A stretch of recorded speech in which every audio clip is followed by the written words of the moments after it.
Understanding recursion basics with a real life example. तो यहाँ पर आज हम लोग समझेंगे रिकर्सन को एक बेसिक एग्जाम्पल से, रियल लाइफ से कनेक्ट करके, ताकि उसका जो बेसिक आइडिया है वो हमारे माइंड में क्लियर हो जाए।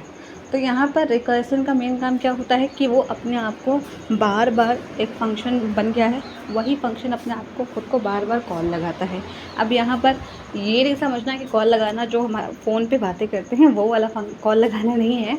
ये बस एक तरीका होता है किसी एक कॉम्प्लेक्स प्रॉब्लम को सिंपल फॉर्म में सॉल्व करने का।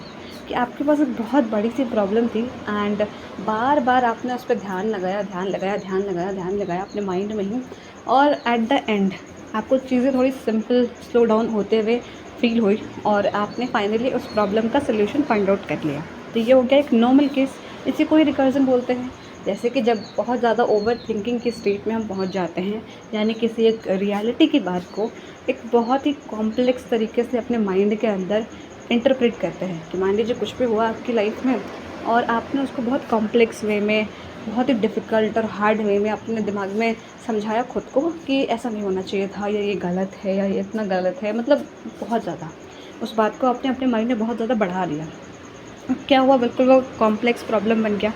अब बार बार दिन में आप उस चीज़ के बारे में, सॉरी फंक्शन नहीं उस चीज़ के बारे में बार बार आप सोच रहे हैं, बार बार बार बार बार बार। तो इसके दो केसेस हो सकते हैं कि या तो आप बस सोचते ही रहेंगे उस प्रॉब्लम के बारे में 1 दिन, 2 दिन, 3 दिन, 4 दिन, या 1 सप्ताह, या 1 महीना भी, या कई बार तो 1 साल या सालों साल तक वो बात मन में रह ही जाती है। तो वो केस के बारे में हम लोग डिस्कशन नहीं कर रहे हैं। जो रियल लाइफ वाला एग्जांपल है वो इसका सेकंड केस है कि आप चाह रहे हैं कि नहीं, इतना मुझे अपने माइंड को ट्रबल नहीं करना है, ये कुछ ना कुछ सोल्यूशन इस ओवर थिंकिंग का निकालना होगा। ये जो बात मन में इतनी डीपली मैंने बैठा लिया है एकदम कॉम्प्लेक्स वे में, उसको थोड़ा सा सिंपल और स्लो डाउन करना होगा। तो आपने बार बार ध्यान लगाया या खुद से ही क्वेश्चंस पूछने की कोशिश की कि ऐसा क्यों हुआ। ज़रूरी नहीं है कि सारे जवाब आपके पास हों, बट फिर भी आप चाह रहे हो कि नहीं, ये बात ना अभी मन को और ज़्यादा परेशान पहुंचाने नहीं चाहते हैं कि इस बात से मन को और परेशानी ना हो। तो आपने कुछ सोचा, कुछ ना कुछ सोल्यूशन निकाला।